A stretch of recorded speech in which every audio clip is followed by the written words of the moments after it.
Laisse-moi te raconter l'erreur la plus coûteuse de ma vie. Une décision que j'ai prise il y a 50 ans m'a coûté la moitié de ma richesse future. Ce n'est pas du drame ni une exagération. C'est juste des calculs simples.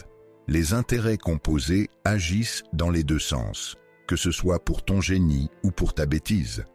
À l'âge de 50 ans, la plupart de tes grandes décisions de vie sont déjà prises. Ton parcours professionnel est en grande partie tracé. Ta structure familiale est ce qu'elle est. Ta capacité à prendre des risques fous sans mettre en péril tout ce que tu as construit est partie. À moins que tu ne prennes plaisir à jouer avec ta retraite, ce qui est à peu près aussi raisonnable que de parier ton prêt hypothécaire à une table de casino. La vérité est désagréable, mais claire. Après 50 ans, il n'est pas nécessaire d'être brillant. Il faut simplement éviter les catastrophes. Les gens adorent fantasmer sur la découverte de la prochaine Amazon ou sur le fait de décrocher le gros lot en crypto-monnaie. Tout ça, c'est du bruit déguisé en opportunité. À 50 ans, la survie est le véritable enjeu. Et la plupart des gens ne réalisent pas cela avant qu'il ne soit trop tard. J'ai grandi pendant la Grande Dépression en voyant des familles perdre tout. Ce n'était pas parce qu'elles manquaient d'intelligence ou de sens du travail, mais parce qu'elles avaient trop emprunté, faisaient confiance aux mauvaises personnes ou pensaient que la prospérité durerait éternellement. Ce schéma se répète à chaque génération. Les visages changent, les noms changent, les bulles d'actifs changent, mais la bêtise reste la même. Alors, voici mon principe d'investissement numéro 1 pour ceux qui ont plus de 50 ans. Jouez la défense, pas l'attaque. Vous avez déjà eu vos années d'attaque dans vos 20, vos 30, peut-être même au début de vos 40 ans. C'est à ce moment-là que prendre des risques calculés pouvait se transformer en richesse, car vous aviez des décennies pour vous remettre des erreurs. À 50 ans, le temps cesse d'être votre allié. L'horloge devient votre ennemi. La plupart des gens ne comprennent pas fondamentalement ce changement. Ils atteignent la quarantaine et paniquent à l'idée de ne pas rattraper leur père. Alors, ils se jettent sur un conseil boursier à la mode ou rejoignent un plan pour s'enrichir rapidement. Que se passe-t-il? Ils se retrouvent fauchés plus vite qu'ils ne peuvent dire « crise de la retraite ». L'ironie me tue. S'ils avaient simplement investi leur argent dans des entreprises ennuyeuses et fiables comme Coca-Cola, Procter & Gamble ou Johnson & Johnson, tout aurait été en ordre. Ce n'est pas glamour, ce n'est pas palpitant lors des dîners, mais ça aurait suffi. Et parfois, suffire, c'est tout ce qu'il faut pour vieillir avec dignité. Le véritable ennemi après 50 ans, ce n'est pas la sous-performance, c'est la catastrophe. Perdre la moitié de son argent à 60 ans, ce n'est pas la même chose que de le perdre à 30 ans. À 30 ans, il te reste encore 3 décennies pour que l'effet de la capitalisation te sauve. À 60 ans, tu ne vivras peut-être même pas encore 30 ans. Ce n'est pas du pessimisme, c'est des mathématiques. Il faut changer complètement ta façon de penser, passer de l'envie d'être malin à celle de ne pas être idiot. Laisse-moi te donner un exemple avec quelqu'un que je connaissais personnellement. Un homme brillant, diplômé d'une grande université, avec une carrière juridique réussie. À 55 ans, il a décidé qu'il était à la traîne par rapport à ses pairs plus riches. Il a investi une fortune considérable dans des startups de la bulle Internet à la fin des années 90. En 2002, il lui restait moins de la moitié de son capital initial. Il a passé le reste de sa vie à parler de ce qu'il aurait presque eu, un véritable gâchis de talents et d'argent. La tragédie, c'est que s'il avait simplement conservé des actions ennuyeuses qui rapportent des dividendes, il aurait été financièrement à l'aise. Son ego ne pouvait pas supporter l'ennui. Sa retraite ne pouvait pas supporter son ego. C'est le schéma que j'ai vu détruire des portefeuilles pendant 7 décennies. Donc, si tu as plus de 50 ans, oublie la chasse aux licornes. Oublie l'idée d'être la personne la plus intelligente de la pièce. En général, la personne la plus brillante dans la salle est souvent fauchée, divorcée ou les deux. Ton objectif maintenant, c'est la durabilité, la capacité à tenir le coup, avoir suffisamment de capital pour survivre à tes propres erreurs. J'ai toujours dit que tout ce que je veux savoir, c'est où je vais mourir, pour ne jamais y aller. Pour investir après 50 ans, tout ce que tu dois savoir, c'est ce qui pourrait te ruiner et ensuite ne jamais y aller. Cela signifie 3 choses. D'abord, évite l'effet de levier. La dette est un poison quand tu n'as pas des décennies pour la rembourser.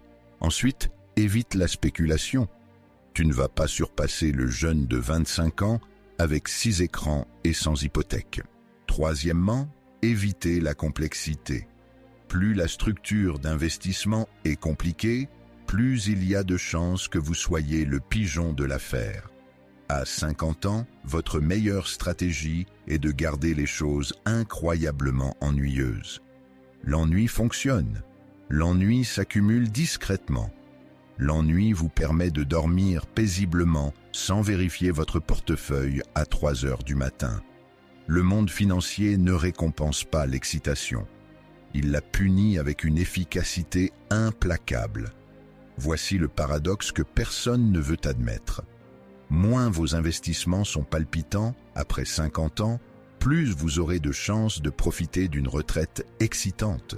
Ne visez pas à devenir riche rapidement, visez à ne pas mourir pauvre. C'est tout le jeu.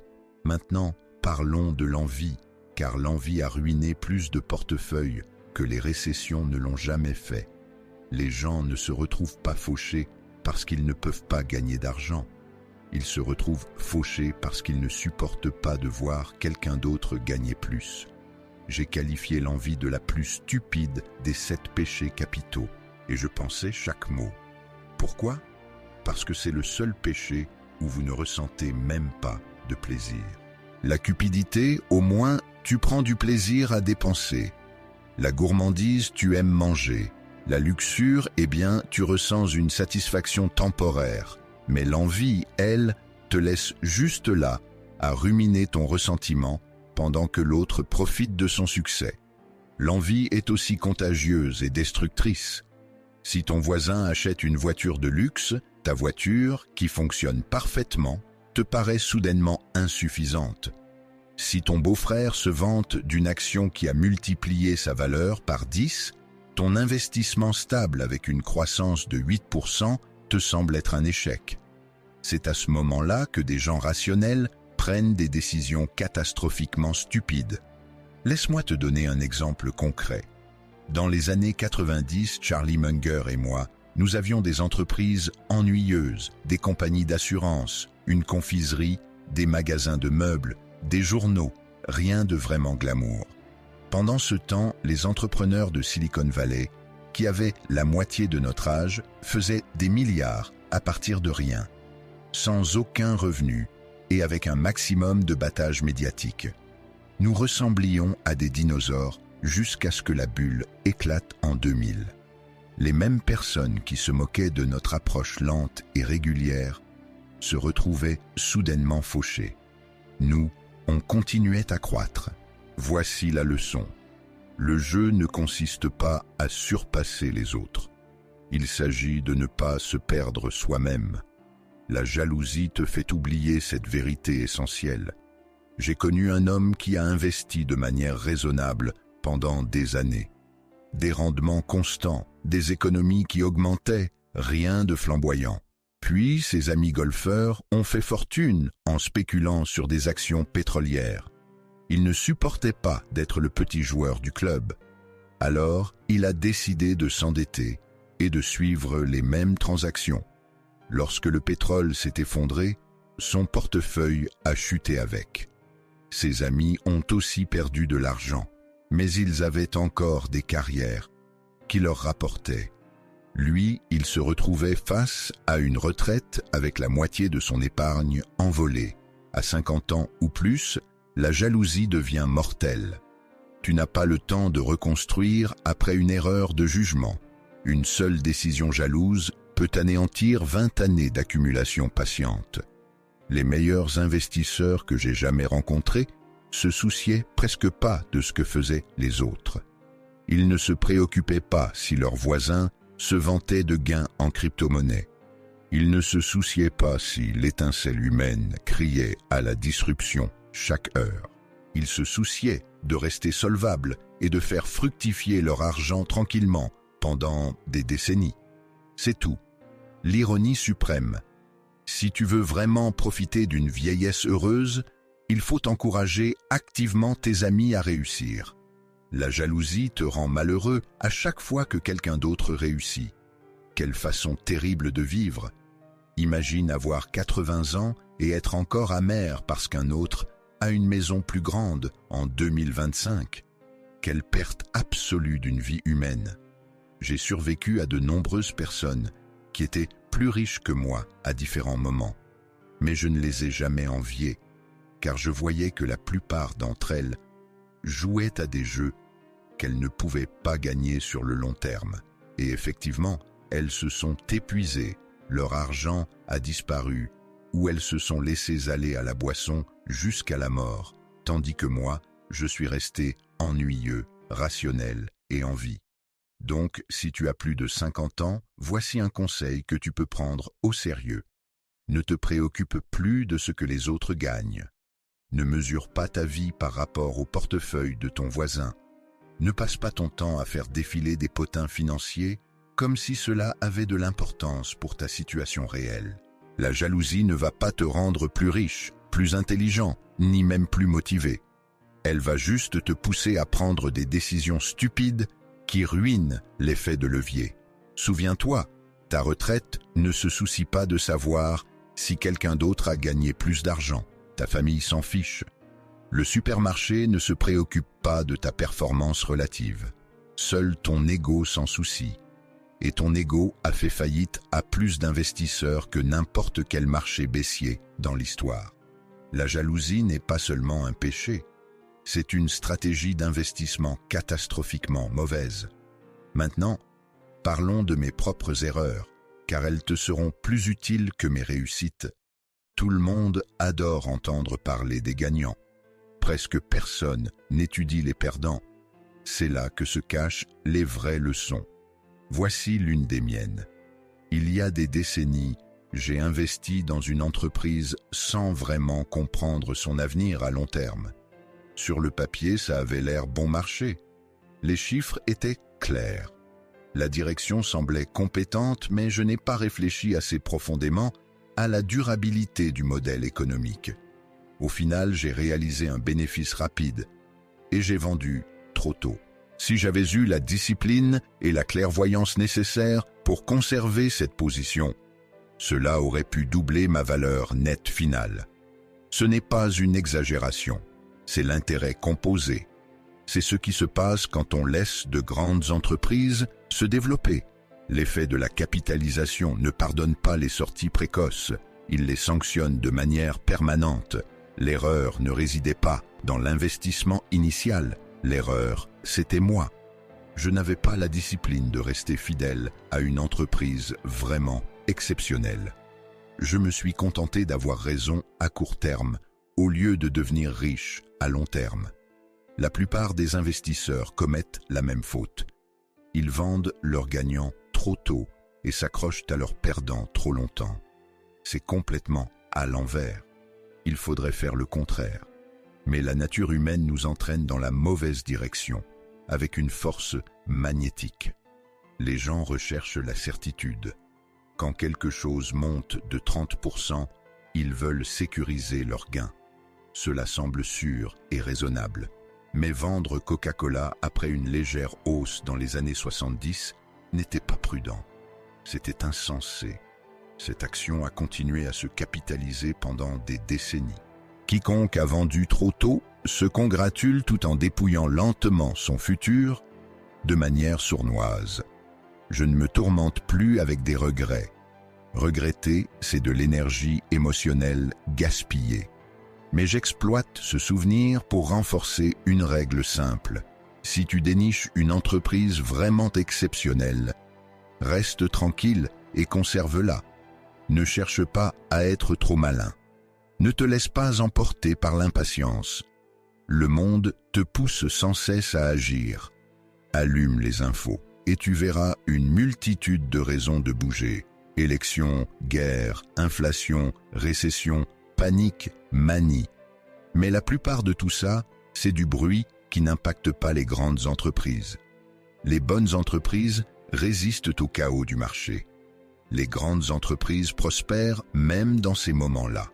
Ton rôle n'est pas de deviner chaque gros titre ou de prédire chaque rebondissement. Ta mission, c'est d'éviter de vendre la poule aux œufs d'or. Pour ceux qui ont plus de 50 ans, cette leçon est encore plus cruciale. Tu n'as pas le luxe de faire une erreur et d'attendre 40 ans pour que l'effet de la composition te sauve. Une sortie mal chronométrée, un mouvement astucieux peuvent réduire de manière permanente votre épargne. Je constate ce schéma sans cesse. Quelqu'un garde une action fiable qui verse des dividendes pendant 20 ans. Puis il lit une lettre d'information sur les disruptions et décide de se tourner vers la croissance.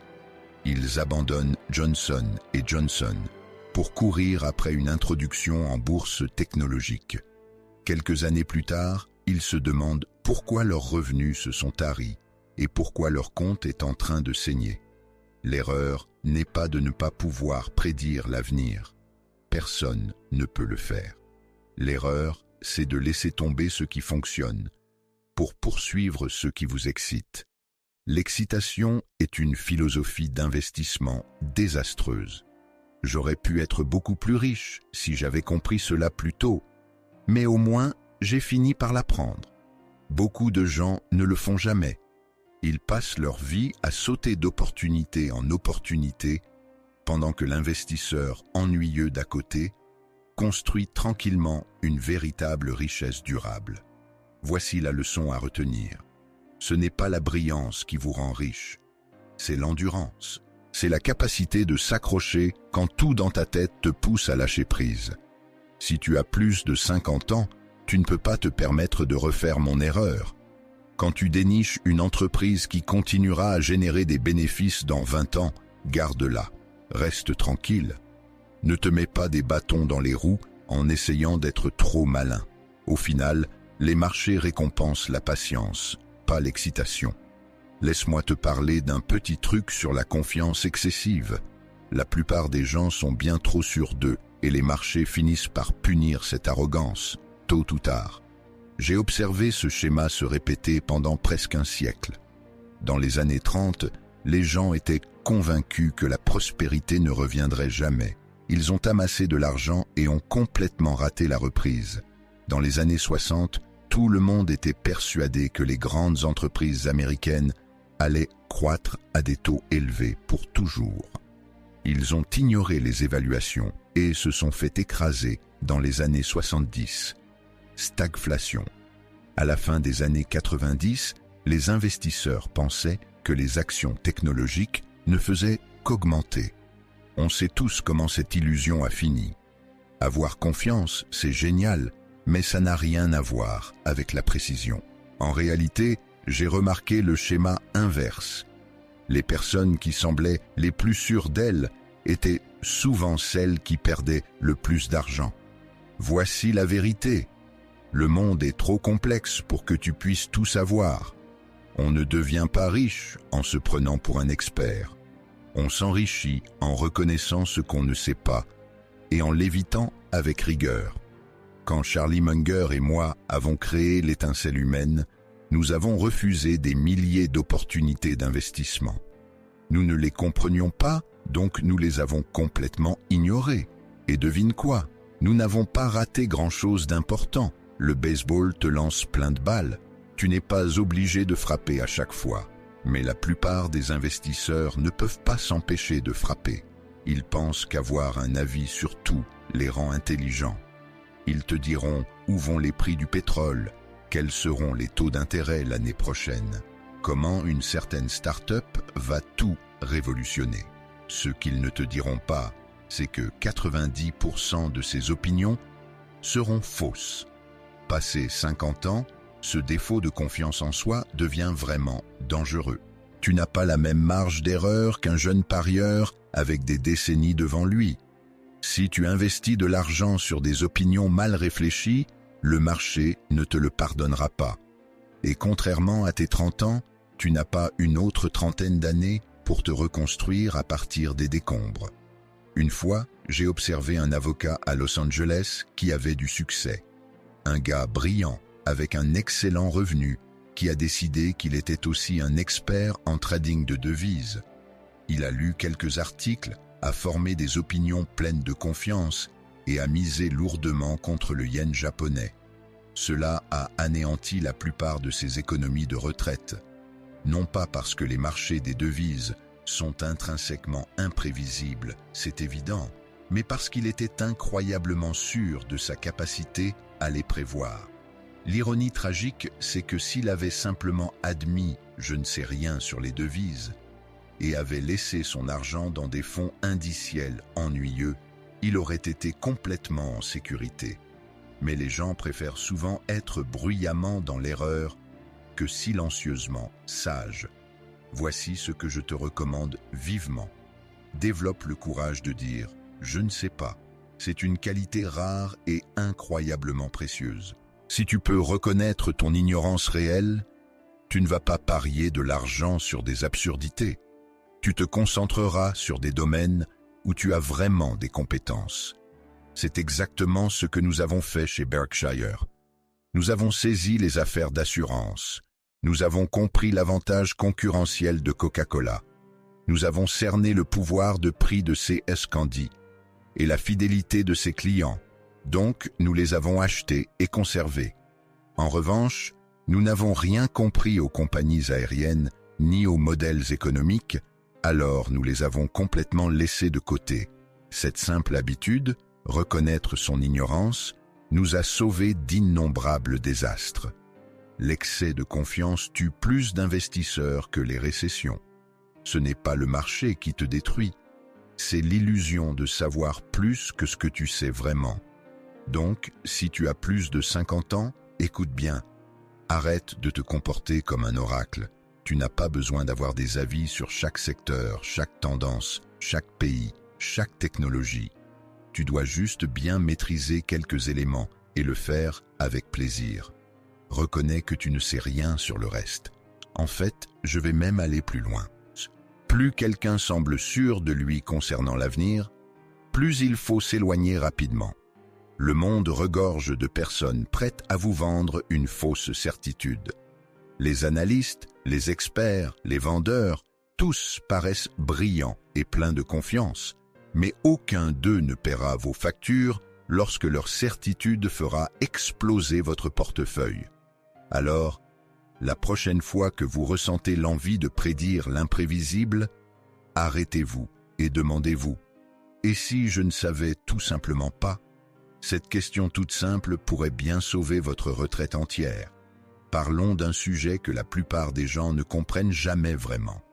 La différence entre penser comme un employé et penser comme un propriétaire.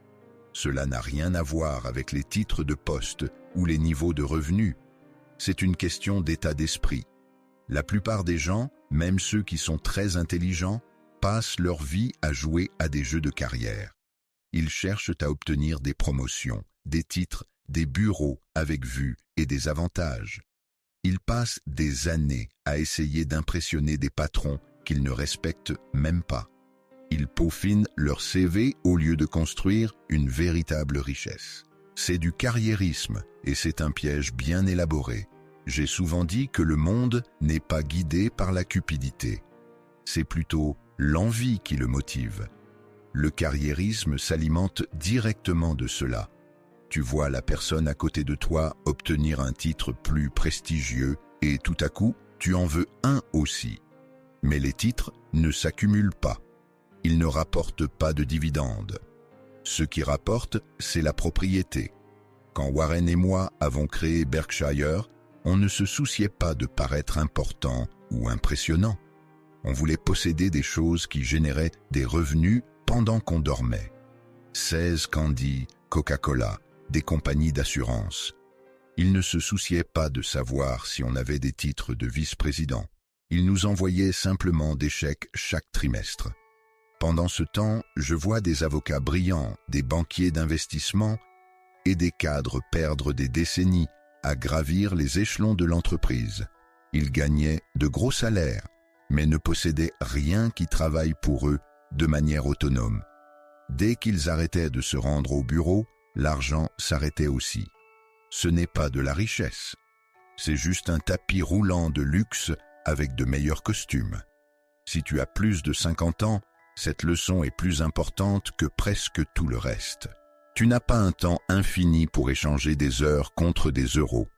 À un moment donné, ton énergie s'épuise. Ta santé se dégrade. Le tapis roulant s'arrête, que ça te plaise ou non. Alors, demande-toi sincèrement, possèdes-tu quelque chose qui travaille pour toi quand tu ne travailles pas? Un bien immobilier qui rapporte des loyers, des actions qui versent des dividendes fiables, une part dans une entreprise qui continue de générer des revenus, que tu sois présent ou pas.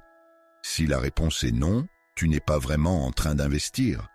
Tu es juste en train de prolonger ta carrière sous un autre nom. Ne te préoccupe pas des titres et de ce que pensent tes collègues. Ne cherche pas à impressionner les gens lors des soirées. Commence à te soucier uniquement de la propriété. Cela ne veut pas dire quitter ton emploi demain comme un imprudent. Cela signifie rediriger systématiquement ton énergie et ton capital vers des actifs qui te survivront. Investis dans des entreprises ennuyeuses et durables via des fonds indiciels ou des actions individuelles. Vis bien en dessous de tes moyens. Construis des parts de propriété au lieu de gaspiller de l'argent à essayer de paraître réussi aux yeux de ceux qui ne se soucient pas vraiment de toi. C'est un jeu beaucoup plus discret.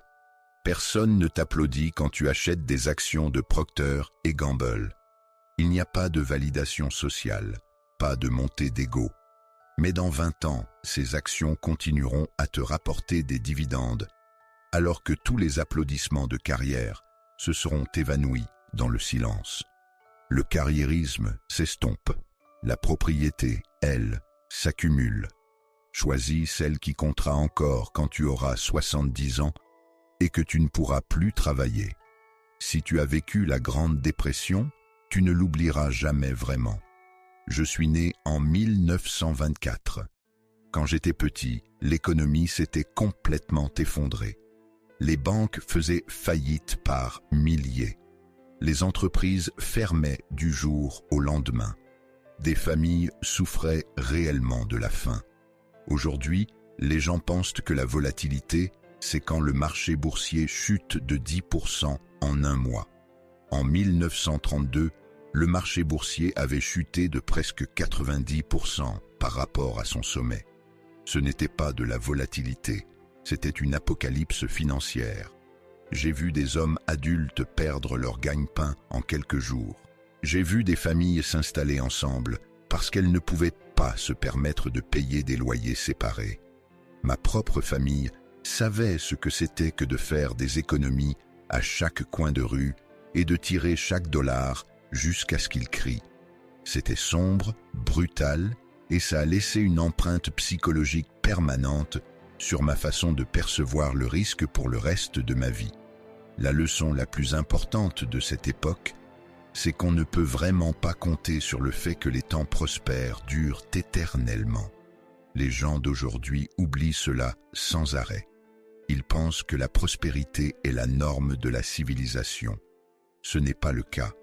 Les économies oscillent sauvagement entre l'abondance et la disette. Les civilisations se lèvent et s'effondrent. Si tu vis assez longtemps, tu verras les deux extrêmes. La dépression m'a appris à respecter profondément la réalité plutôt que l'optimisme. L'optimisme peut être bon avec modération, mais l'optimisme aveugle est meurtrier. Beaucoup de gens dans les années 20 pensaient que les bonnes périodes ne finiraient jamais. Ils ont emprunté massivement, spéculé sans réfléchir et se sont mis dans une situation complètement désastreuse. Quand le choc est arrivé, la dette les a détruits complètement. C'est pourquoi j'ai toujours eu une aversion profonde pour la dette. La dette te rend vulnérable et fragile. Sans dette, tu peux traverser les périodes difficiles et attendre que ça s'améliore. Avec de la dette, les moments difficiles te mettent à terre, avant même que tu aies une chance de te relever. C'est une leçon tirée de la dépression.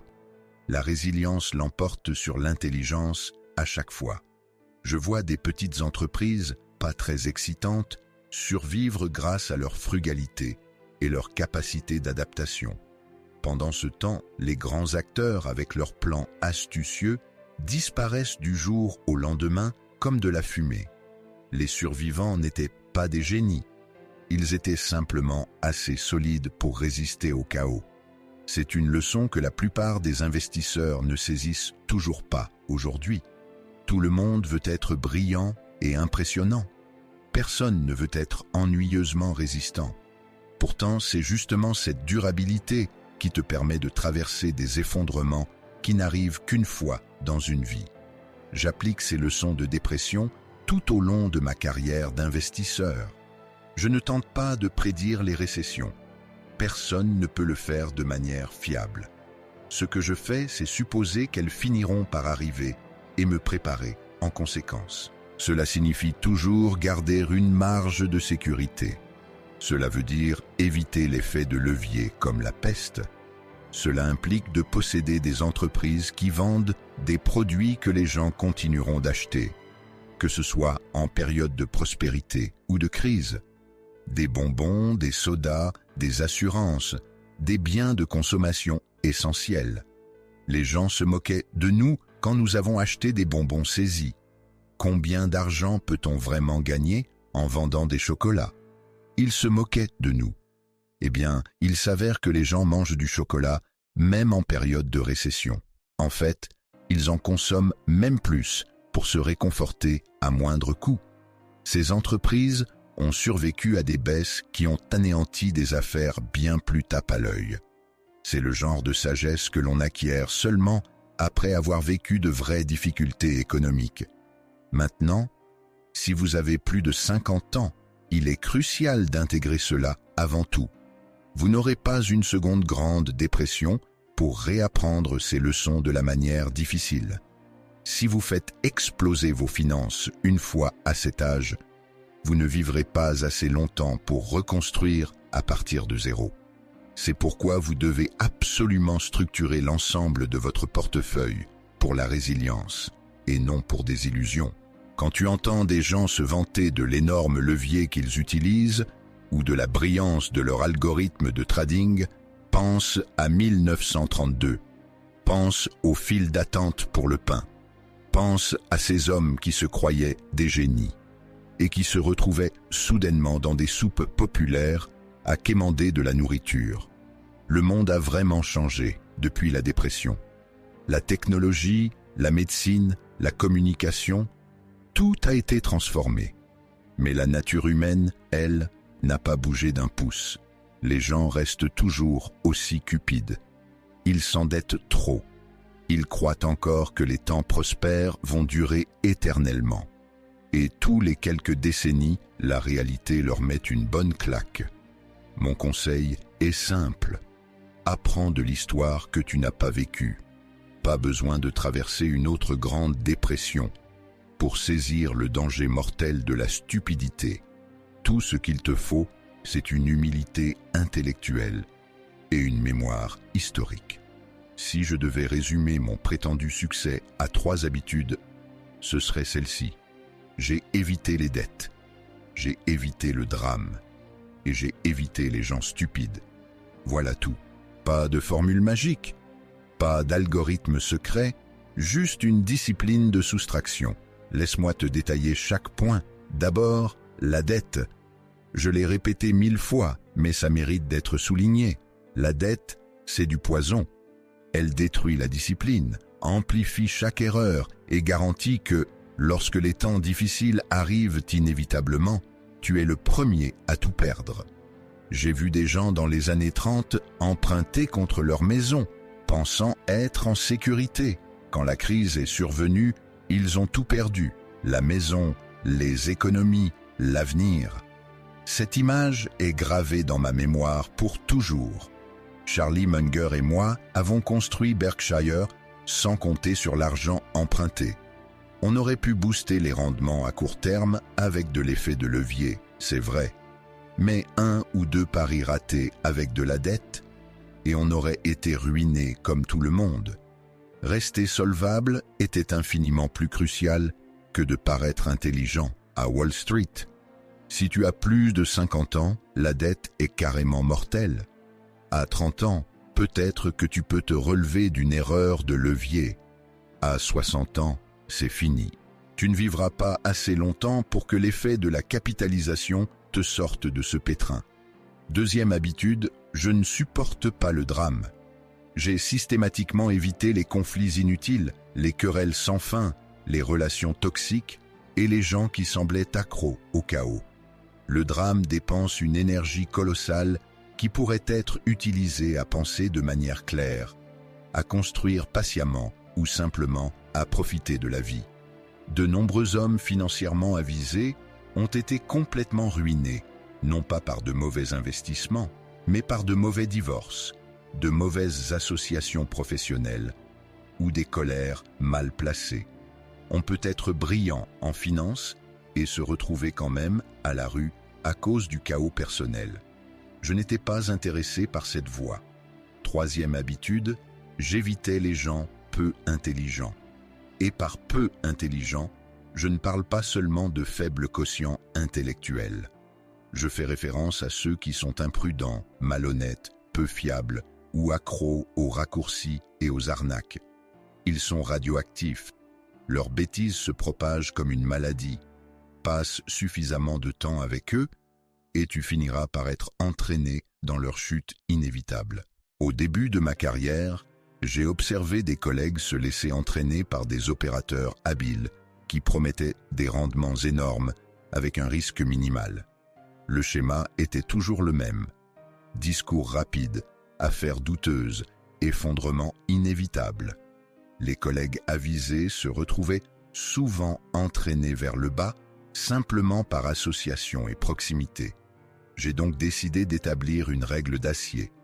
Mieux vaut avoir moins d'amis et de partenaires, mais des personnes de très haute qualité.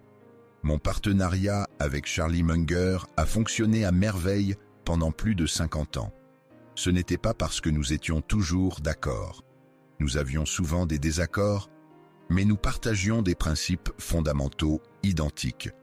Rationalité, patience, honnêteté, pas de drame, pas de dette, pas de tolérance pour la bêtise.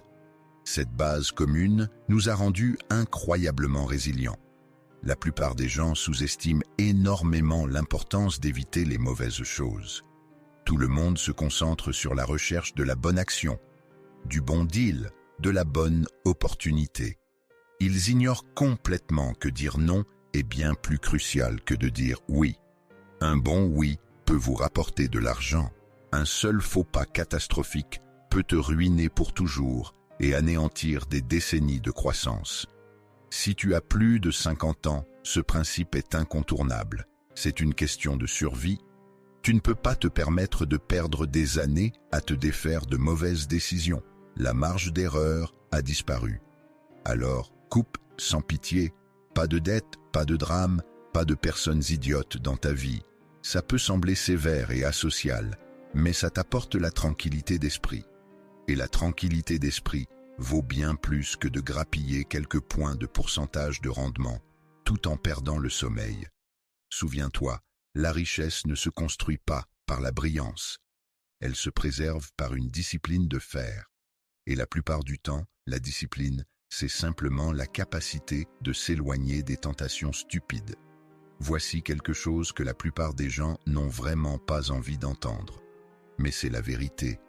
Devenir riche après 50 ans repose beaucoup moins sur des mouvements brillants et bien plus sur l'évitement des erreurs fatales. À cet âge, la survie devient la stratégie.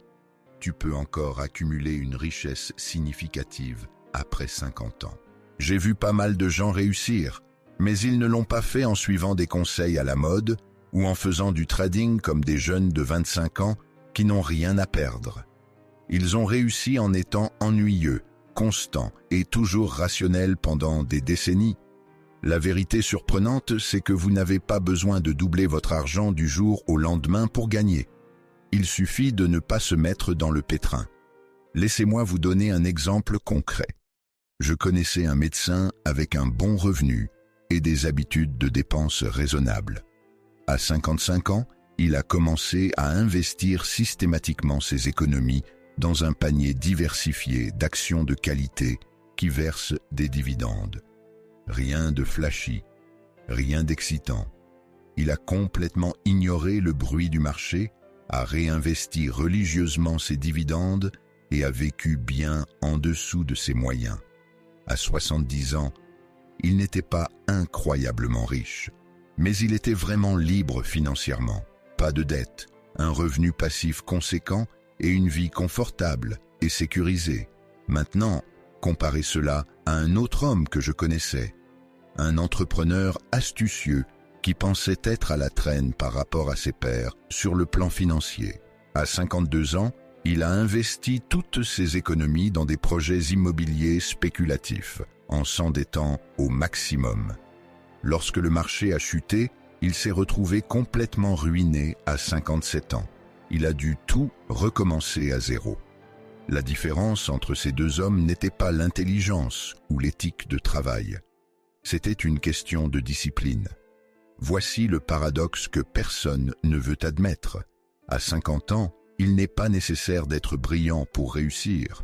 Il suffit d'arrêter de faire des bêtises. Et croyez-moi, le monde vous propose un buffet infini de bêtises à choisir. Arnaques en crypto, modes de trading à la journée, projets immobiliers exotiques, affaires de capital investissement. Vous ne comprenez pas. La liste ne finit jamais et se renouvelle constamment avec de nouveaux emballages. Si vous souhaitez devenir riche ou simplement rester riche après 50 ans, voici les règles incontournables. D'abord, gardez tout simple. Possédez des entreprises ou des actifs que vous comprenez réellement sur le plan fondamental. Si vous ne pouvez pas expliquer le modèle économique à votre partenaire en 60 secondes, il est probable que vous ne devriez pas en être propriétaire. Deuxièmement, il faut avant tout protéger son capital. Chaque euro que tu perds à 60 ans coûte énormément plus cher que chaque euro perdu à 30 ans. Tu n'as plus plusieurs décennies pour te remettre d'erreurs catastrophiques. Troisièmement, il est essentiel d'éviter la jalousie. Ne te compare pas à ce type qui a doublé son argent grâce à un pari risqué sur une crypto-monnaie et ne te sens pas inférieur. La plupart du temps, il ne conservera pas ses bénéfices de toute façon. Ta mission n'est pas de suivre les autres, mais de rester financièrement stable quand d'autres trébuchent. Quatrièmement, adopte une défense solide. Un taux de 7% composé sur 15 ans est un véritable miracle à 50 ans. Ça double ton argent, puis ça double à nouveau. Quand tu atteins la retraite, tu paraîtras vraiment riche aux yeux de ceux qui ont passé ces mêmes années à courir après des tendances excitantes qui ont disparu.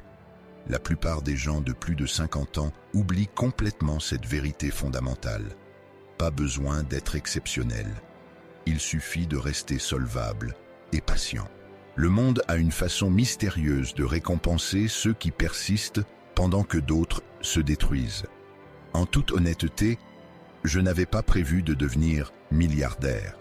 J'ai simplement évité la bêtise de manière constante pendant assez longtemps pour que l'effet de l'intérêt composé fasse le gros du travail mathématique.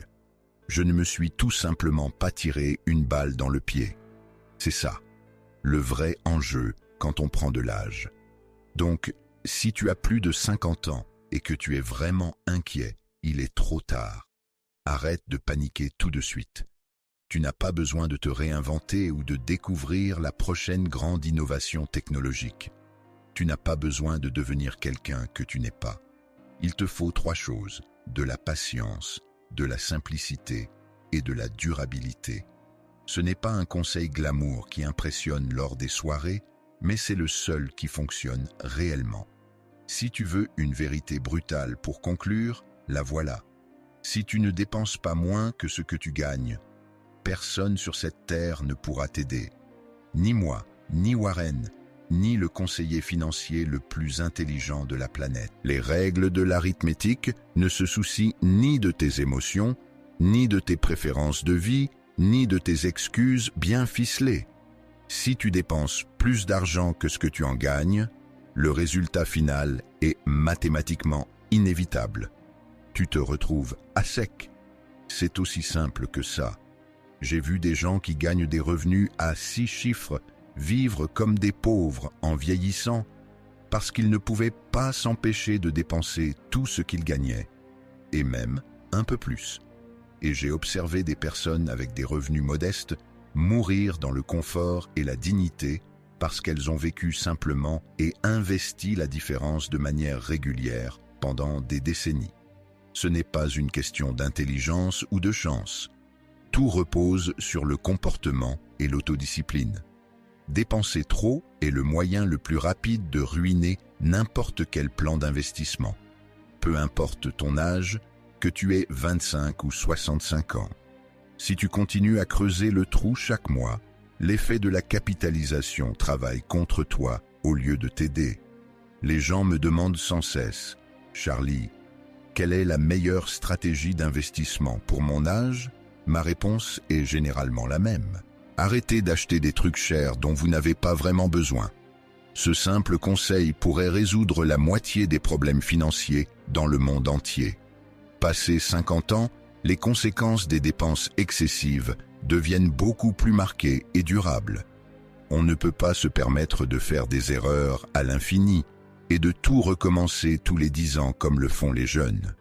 Vos choix financiers déterminent si vous allez profiter d'une retraite indépendante et digne, ou si vous allez dépendre des autres, ou travailler jusqu'à ce que vous tombiez littéralement. Il n'y a pas de terrain d'entente à ce stade.